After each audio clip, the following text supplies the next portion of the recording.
Now, you remember back in June, we spoke to anti-apartheid activist Bradley Steyn. He was in hospital at the time after being shot by the Los Angeles police during protests against the killing of African-American George Floyd.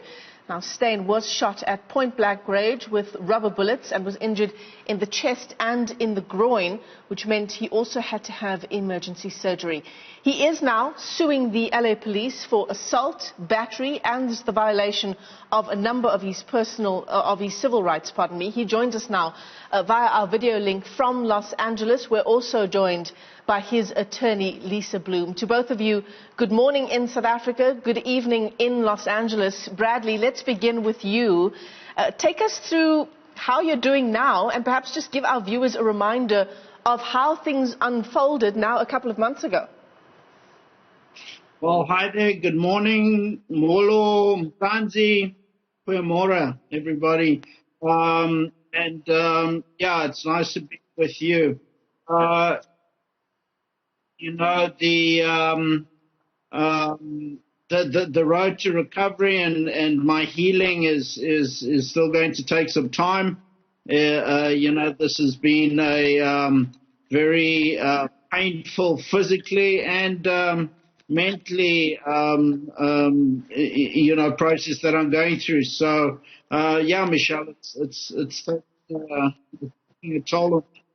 Yeah, Bradley, we saw a video, we saw some photographs that were taken of the incident as it unfolded. That altercation, if I'm remembering correctly, between you and one LAPD officer.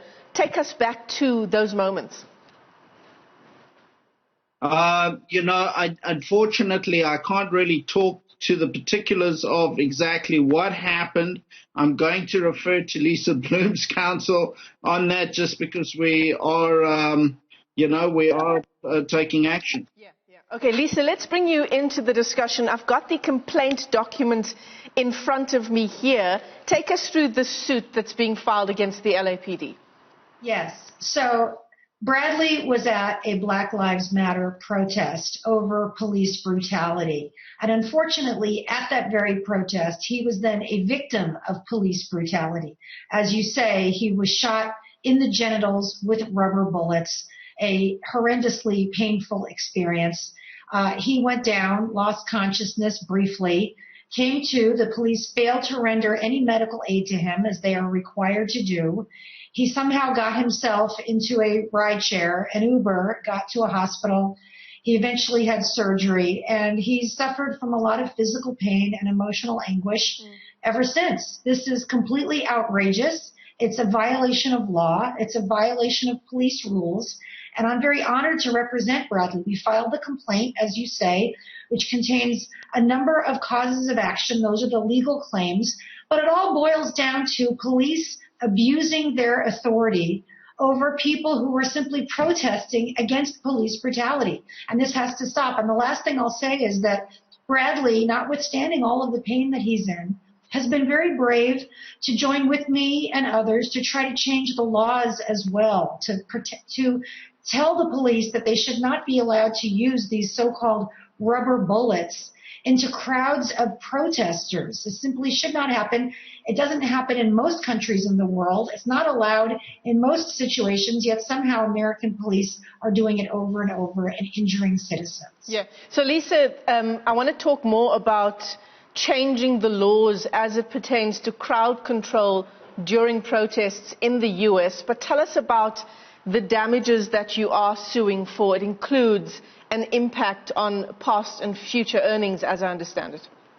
Yes. So we are suing for everything that the law allows, for full and fair compensation for Bradley, for his physical injuries and his medical bills in the past and those in the future that we can reasonably foresee, his psychological injuries. It's very devastating to be shot in the genitals by police, as you can imagine.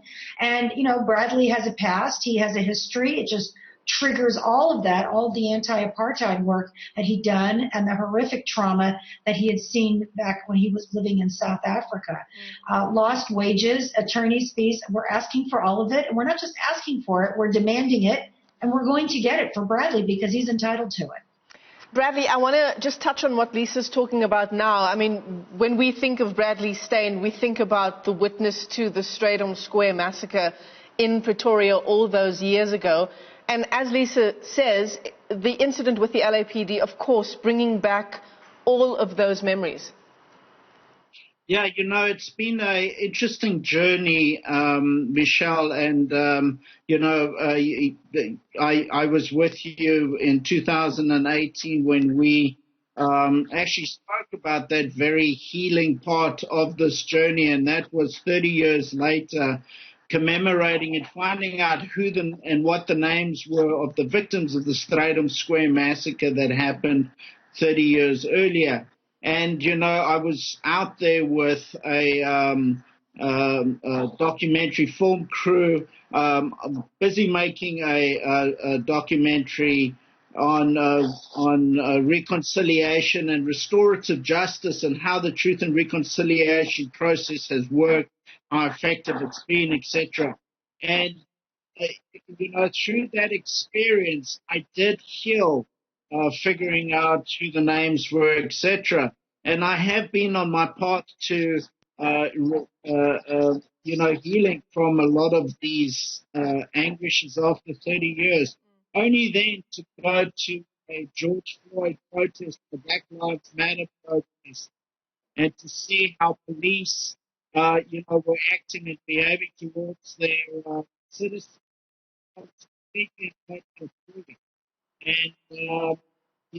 it's brought back horrendous